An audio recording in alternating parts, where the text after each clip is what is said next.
નમસ્કાર વિદ્યાર્થી મિત્રો, ગયા લેક્ચરમાં આપણે સ્વાધ્યાય 7.5ના કેટલાક એક્ઝામ્પલ જોઈ ગયા. હવે આગળ વધીએ તો example number 17, integration cos x upon 1 - sin x into 2 - sin x dx. Answer, તો એનો જવાબ જોઈએ. અહીંયા આપણે જોઈ શકીએ છીએ કે તો આપેલ વિધેય માટે સાઇનનું વિકલન તો કોસ સ્વરૂપમાં મળે માટે તો અહીં sin x इक्वल टू तो t आदेश लेता और sin x equal to t आदेश लिए तो विकलन करिए तो cos x dx equal to dt माटे I इक्वल टू तो आपेलू संकलन I तो एने I वड़े दर्शावीए तो I equal to integration cos x dx एटले के 1 तो इंटू dt छेद में आपने मळशे 1 - t इंटू 2 - t dt. એનો અર્થ કે આદેશ દ્વારા આપેલા સંકલ્ય કારક અવયવને આપણે આવા સ્વરૂપમાં તો દર્શાવી શકીએ અને આવું સ્વરૂપ મળે તો હવે આંશિક અપૂર્ણાંકની રીતનો ઉપયોગ કરી શકાય. માટે તો આંશિક અપૂર્ણાંકની રીતથી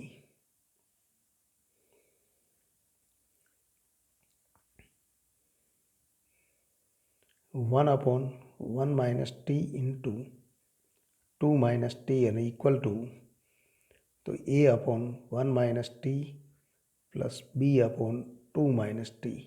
અહીંયા સીધું પણ આપણે તો સીધું પણ આ સ્વરૂપ મેળવી શકીએ. બંનેનો તફાવત કરીએ તો t વાળું પદ દૂર થાય 2 - 1 તો આ પદમાંથી આ પદ બાદ કરો તો 1 મળે તો સીધે સીધું નિરૂપણ મેળવી શકાય. એટલે કે આની તો આનું સહગુણક તો 1 મળે એટલે કે બીની કિંમત 1 અને એની કિંમત -1 મળે એ સીધી સીધી જોઈ શકાય.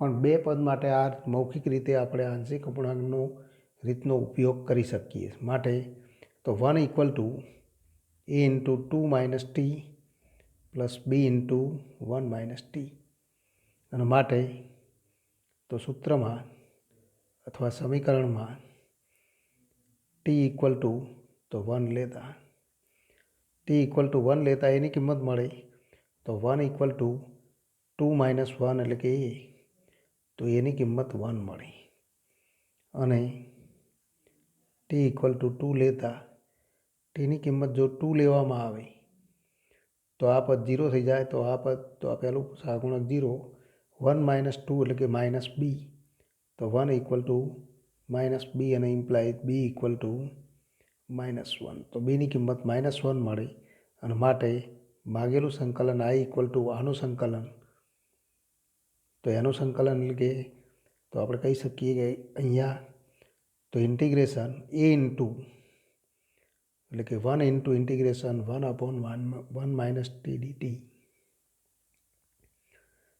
પ્લસ b એટલે કે -1 ઇન્ટુ તો માઇનસ ઇન્ટિગ્રેશન 1/2 - t dt તો આવું સંકલન મળે. આનું સંકલન આપણે જાણીએ છીએ કે log માના 1 - t પણ ટીનો સહગુણક -1 છે તો ચિહ્ન તો અપોન -1 કરવા પડે તો માઇનસ ચિહ્ન આગળ વધી જશે. એ જ રીતે અહીંયા પણ માઇનસ ચિહ્ન મળશે તો પ્લસ log માના 2 - t થશે. ચિહ્ન બદલી દેવું પડે કેમ કે -1 વડે ભાગવા પડે અને ઇક્વલ ટુ તો log માના 2 - t upon 1 - t plus c.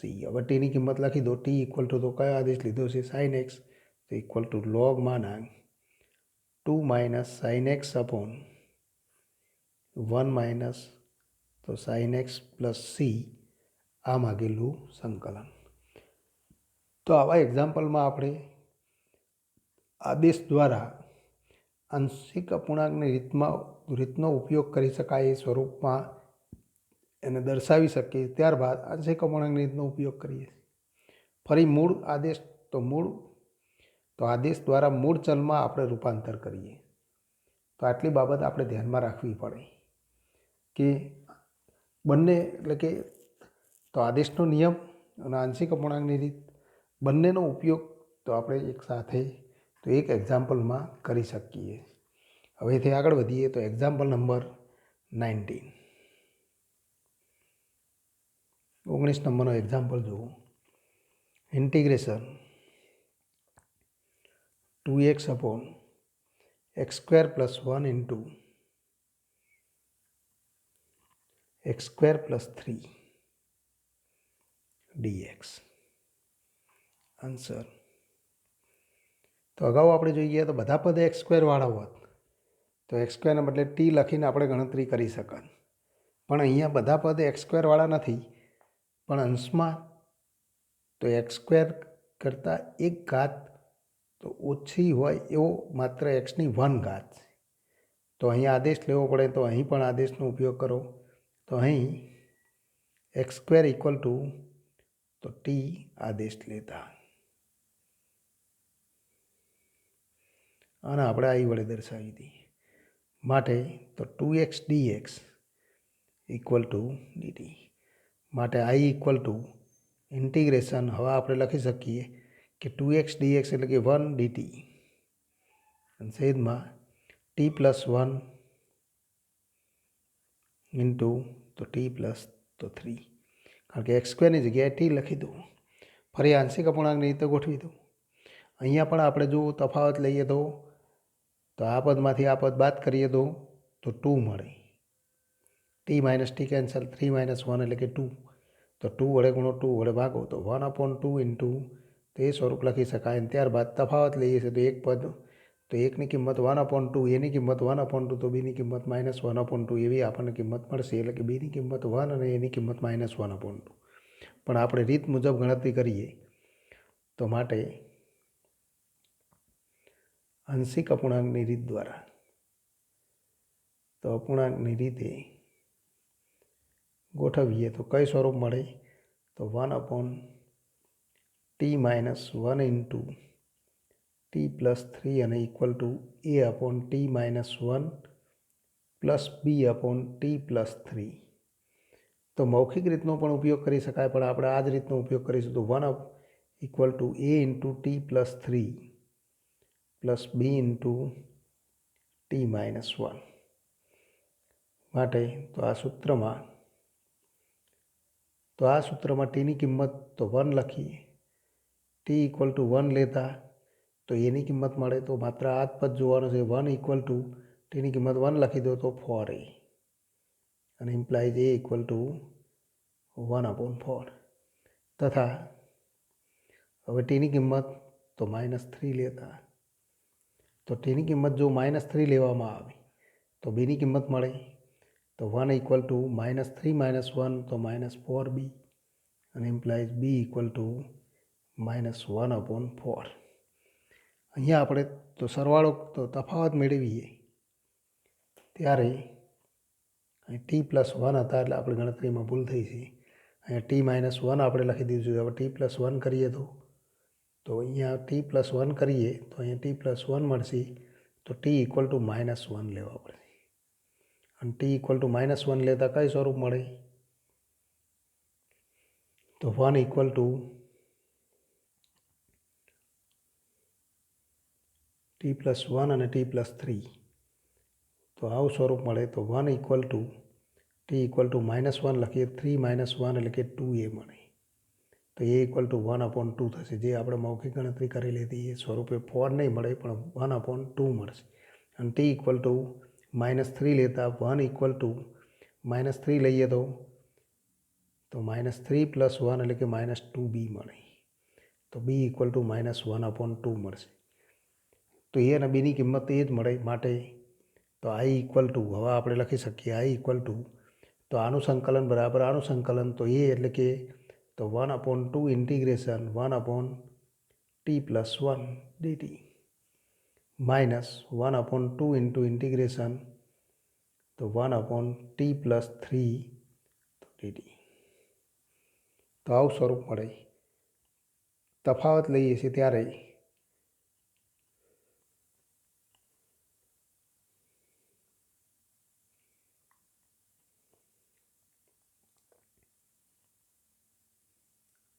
ચિહ્નમાં ક્યાંક ભૂલ થતી લાગે છે. અહીંયા ટીની કિંમત -1 લખીએ તો આ સ્વરૂપ મળે અને ટીની કિંમત -3 લઈએ તો -3 + 1 એટલે કે -2b b ઇક્વલ ટુ -1/2. તો a ઇન્ટુ t+3 અને b ઇન્ટુ t+1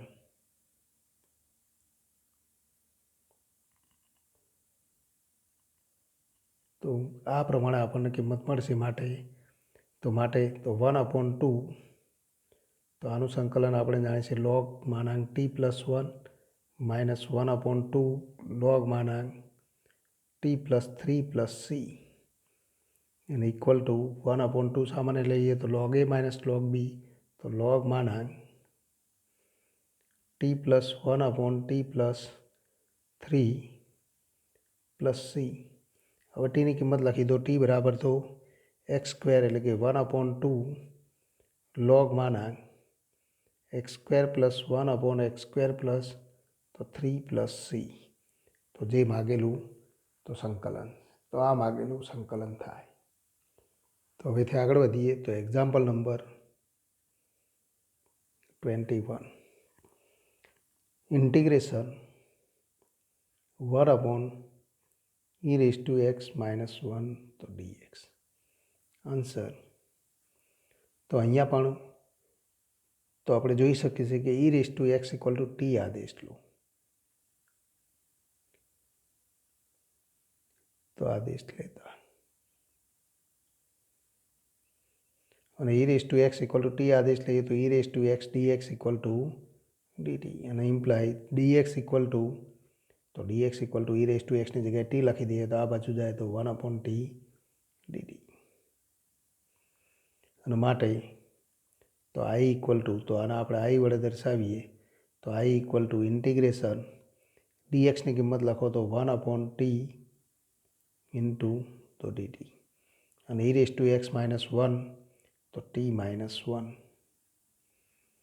હવે આંશિક અપૂર્ણાંક રીતનો સીધો ઉપયોગ કરવો હોય તો પણ આપણે ગણતરી કરી શકીએ કારણ કે t અને t-1 એનો તફાવત 1 થાય. તો જો મૌખિક રીતનો ઉપયોગ કરીએ તો આ રીતે લખી શકાય t-1/t dt. આ મૌખિક રીત છે કારણ કે આપણે કોઈ ફેરફાર કરતા નથી 1માં તો t ઉમેરીએ છીએ t બાદ કરીએ તો t-1 એટલે કે 1. હવે t વડે તો t અને t+1 વડે ભાગતા તો ઇન્ટિગ્રેશન 1/t +1 માઇનસ 1/t તો dt. બંનેનું સંકલન જાણીએ છીએ તો equal two log માનાંક t+1 minus log માનાંક t + c પણ ટીની કિંમત લખી દો તો ઇક્વલ ટુ હજુ પણ તો log a minus log b તો t+1/t + c અને ઇક્વલ ટુ ફરી t તો આદેશ આપણે લીધેલો છે તો એ લખી દો તો ઇક્વલ ટુ log માનાંક t એટલે કે e⁻x + 1/e⁻x + c તો આ માગેલું સંકલન. તો સંકલન મેળવવા માટે યોગ્ય આદેશ પસંદ કરી આપેલા સંકલ્યકારકને આપણે સરળ સ્વરૂપે ફેરવી શકીએ તો સીધું સંકલન મેળવી શકાય. તો હવેથી આગળ વધીએ તો example number 23 integration dx/x × x² + 1. તો અહીંયા વૈકલ્પિક પ્રશ્ન છે તો ઇક્વલ ટુ ખાલી જગ્યા વિકલ્પ આપણે આપેલા છે. પહેલો વિકલ્પ આપેલો છે log માનાંક x - 1/2 log x² + 1 + c. બી વિકલ્પ છે. ચાર વિકલ્પ આપણે લખીશું અહીંયા. બી log માનાંક x + 1/2 log x² + 1 + c. C વિકલ્પ minus log માનાંક x + 1/2 log x² + 1 + c અને ડી વિકલ્પ 1/2 log માનાંક x + log માનાંક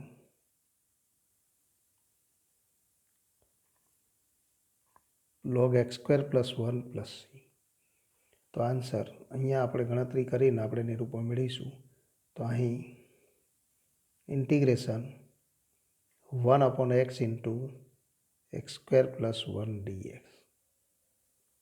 તો એક સુરેખ અવયવ અને એક દ્વિઘાત અવયવ તો સુરેખ અવયવ અને દ્વિઘાત અવયવ માટે તો આપણે રીત જાણીએ છીએ. માટે આંશિક અપૂર્ણાંકની રીતે તો આંશિક અપૂર્ણાંકની રીતથી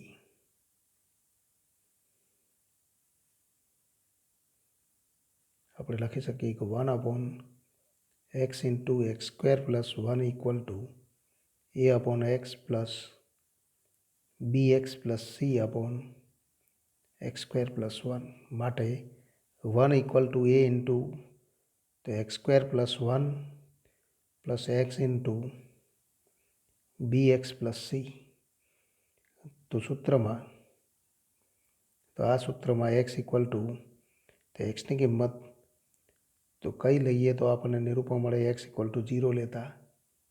તો એની કિંમત મળે x ઇક્વલ ટુ 0 લેતા 1 ઇક્વલ ટુ તો આની કિંમત 0 લખીએ તો a પ્લસ આ 0 તો a ઇક્વલ ટુ 1 એની કિંમત મળી જાય. પણ b અને c ની કિંમત મેળવવા માટે તો તથા તો એક્સની બીજી અન્ય કોઈ કિંમત લો તો 1 લેતા એક્સની કિંમત 1 લેતા 1 ઇક્વલ ટુ 1 પ્લસ 1 એટલે કે 2a plus 1 into B plus C એટલે કે બી પ્લસ સી. તો આમાંથી બી પ્લસ સીની કિંમત મળે તો માટે b plus c equal to 1 minus 2a અને ઇક્વલ ટુ તો 1 માઇનસ તો 2 એટલે કે -1. તો બી પ્લસ સી ઇક્વલ ટુ -1 મળે તથા એક્સ ઇક્વલ ટુ -1 લેતા એક્સની કિંમત -1 લખીએ તો 1 ઇક્વલ ટુ આ કિંમત -1 તો 2a પ્લસ તો માઇનસ સી માઇનસ બી.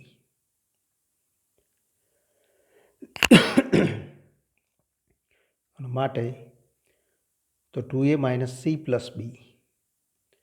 તો એમાંથી પણ આપણે તો ફરી તો માટે સી માઇનસ બી અથવા b minus C equal to b minus c એટલે કે અહીંથી આપણે આ પદ આ બાજુ લઈ દઈએ તો સી માઇનસ બી થાય. પણ આ પદ જ લખીએ માઇનસ સી પ્લસ બી તો ઇક્વલ ટુ 1 માઇનસ 2a અને ઇક્વલ ટુ -1. તો બી પ્લસ સી ઇક્વલ ટુ -1 અને બી માઇનસ સી ઇક્વલ ટુ -1. અને માટે તો આ બંનેનો સરવાળો કરીએ તો 2b ઇક્વલ ટુ 0 અને ઇમ્પ્લાઇઝ બી ઇક્વલ ટુ 0. અને બીની કિંમત આપણને મળી જાય. બીની કિંમત 0 મળે તો માટે તો B minus C equal to -1. તો માટે તેથી સીની કિંમત આપણે લખી શકીએ C equal to B plus 1 અને ઇક્વલ ટુ 1. તો સીની કિંમત તો 1 મળે. અને માટે આઈ ઇક્વલ ટુ ઇન્ટિગ્રેશન એ ઇન્ટુ ઇન્ટિગ્રેશન એટલે કે તો ઇન્ટિગ્રેશન 1/x dx પ્લસ સીની કિંમત 1 મળે તો પ્લસ ઇન્ટિગ્રેશન તો 1/x સ્ક્વેર પ્લસ 1 dx અને equal two log માનાંક x integration x square plus 1. તો અહીંયા આપણે બીની કિંમત તો bx પ્લસ સી તો સીની કિંમત 1 મળી બીની કિંમત 0 મળેલી છે. માટે તો આ ગણતરીમાં આપણે ચેક કરી લઈએ કે b minus C equal to 1 minus 2a equal to -1. અહીંયા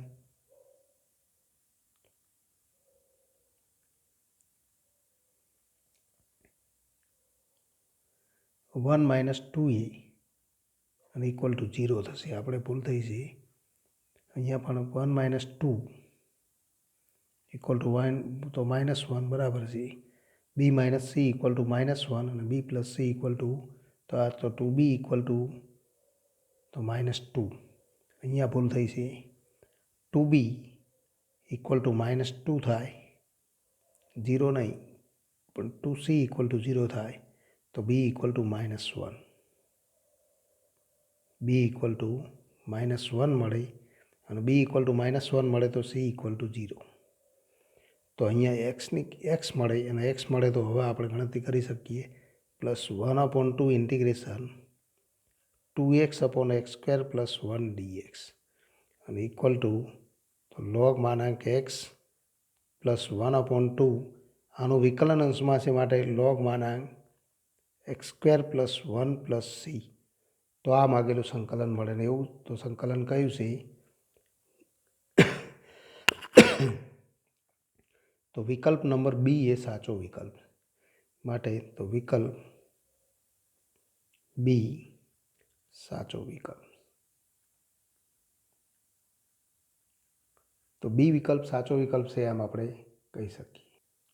હવેથી આગળ વધીએ તો ખંડશ સંકલન એટલે કે સંકલન માટે તો સંકલન મેળવવા માટેની ત્રીજી રીત આપણે જોઈએ તો જોવાની છે ખંડશ સંકલનની રીત.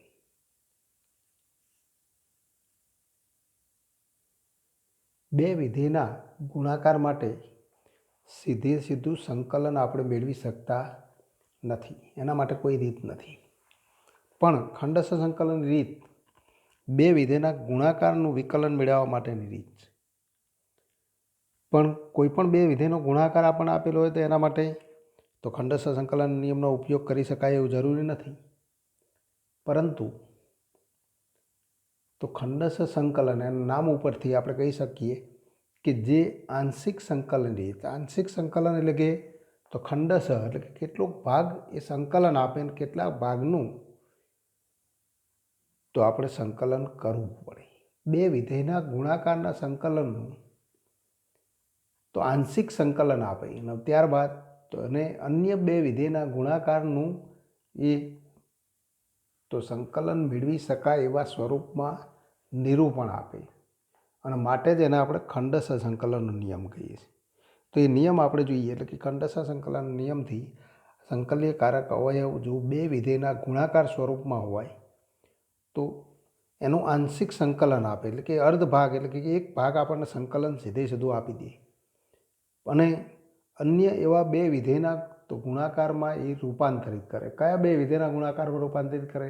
તો આપેલા બે વિધેય પૈકી એકનું વિકલન અને બીજાના સંકલનના ગુણાકાર સ્વરૂપમાં તો એ નિરૂપણ આપે અને તો એનાથી મળતું સ્વરૂપ એવું મળે એટલે કે આપેલ બે વિધેય પૈકી એક વિધેયનું વિકલન અને બીજાનું સંકલન એ બંનેના ગુણાકારથી મળતું સ્વરૂપ કે જેનું સંકલન સરળતાથી મેળવી શકાતું હોય એવા જ બે વિધેય માટે તો આ ખંડશ સંકલન નિયમનો ઉપયોગ કરી શકાય.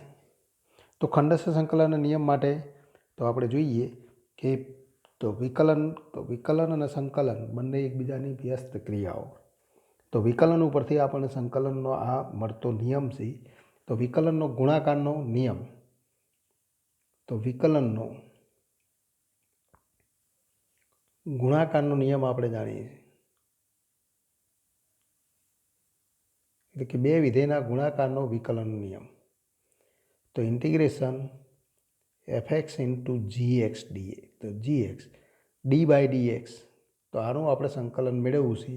પણ એ મેળવવા માટે પહેલાં આપણે જોઈએ કે વિકલન માટેનો આ નિયમ આપણે જાણીએ છીએ. તો ઇન્ટિગ્રેશન તો ડી બાય ડીએક્સ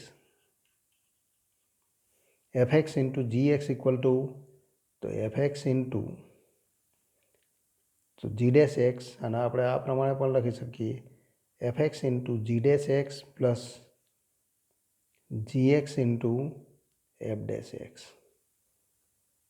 અને માટે તો ફરી આપણે કહી શકીએ કે આ વિધેયનું વિકલન તો આ વિધેય માટે પ્રતિવિકલનની વ્યાખ્યાથી તો પ્રતિવિકલનની વ્યાખ્યાથી આપણે કહી શકીએ કે આનું સંકલન તો માટે integration of FX into G dash X plus G x into F dash x DX. આનું વિકલન આ હોય તો આનું સંકલન આ થાય તો equal to f x into g x મળે અને માટે ઇન્ટિગ્રેશન એફએક્સ ઇન્ટુ જી dash x d x plus integration g x into F dash x dx અને equal to f x into g x. અને માટે તો આને આપણે આ સ્વરૂપે લખીશું કે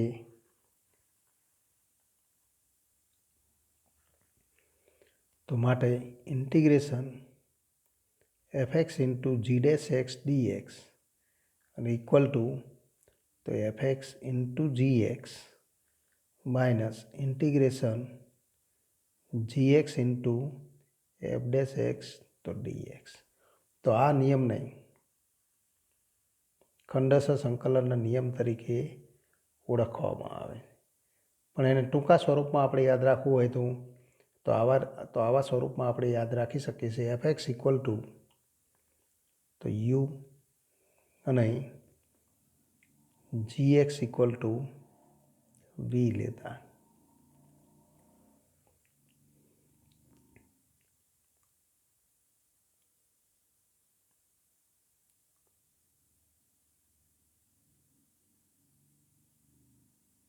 જી dash x equal to v લો, કારણ કે આપણે આને વી કહીશું.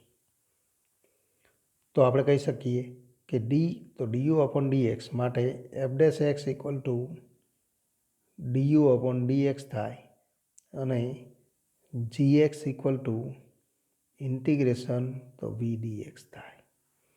અને માટે તો આમ ખંડેસર સંકલન નિયમ તો બીજા સ્વરૂપમાં આમ ખંડેસર સંકલનનો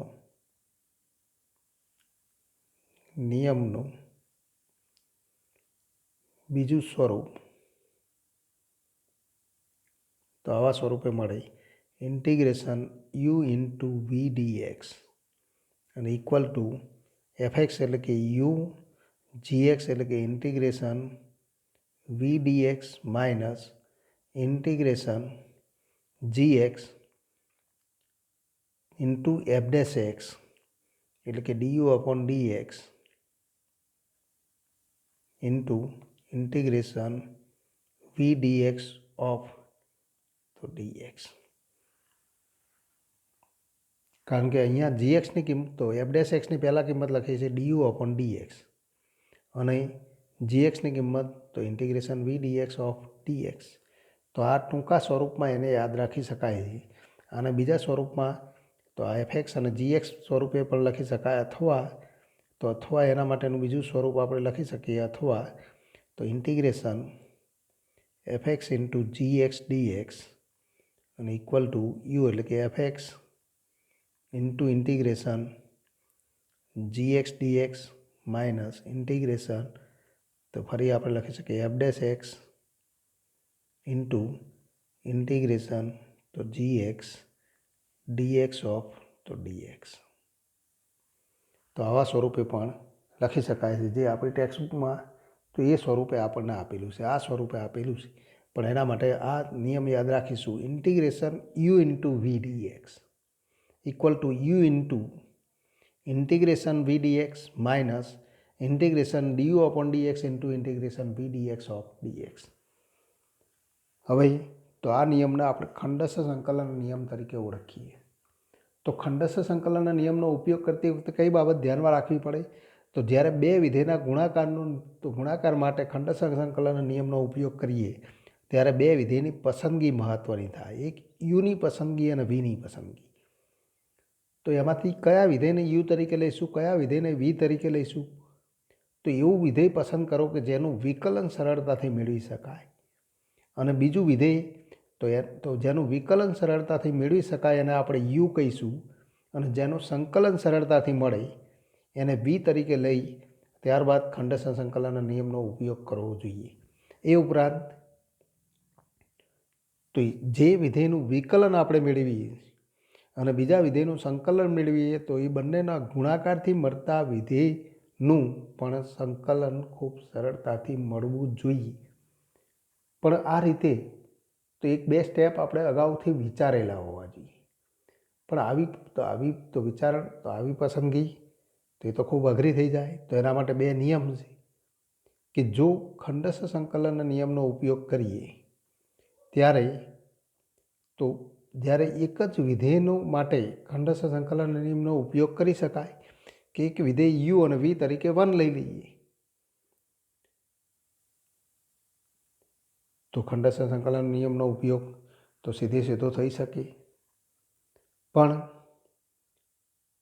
તો અહીંયા તો જ્યારે એક જ વિધેય તરીકે તો ખંડેસર સંકલનના નિયમનો ઉપયોગ કરીએ ત્યારે તો વી ઇક્વલ ટુ 1 લેવા જોઈએ અને યુ તરીકે આપેલું વિધેય લખવું જોઈએ. તો એ બાબત આપણે ધ્યાનમાં રાખીશું તો પહેલો નિયમ છે કે એક જ વિધેય માટે જ્યારે ખંડસ્થ સંકલન નિયમનો ઉપયોગ કરીએ ત્યારે v તરીકે 1 લખો. તો પહેલો નિયમ 1, તો એક જ વિધેય માટે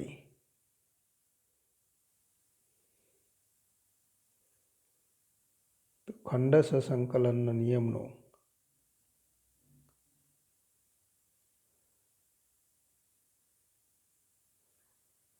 ઉપયોગ કરીએ ત્યારે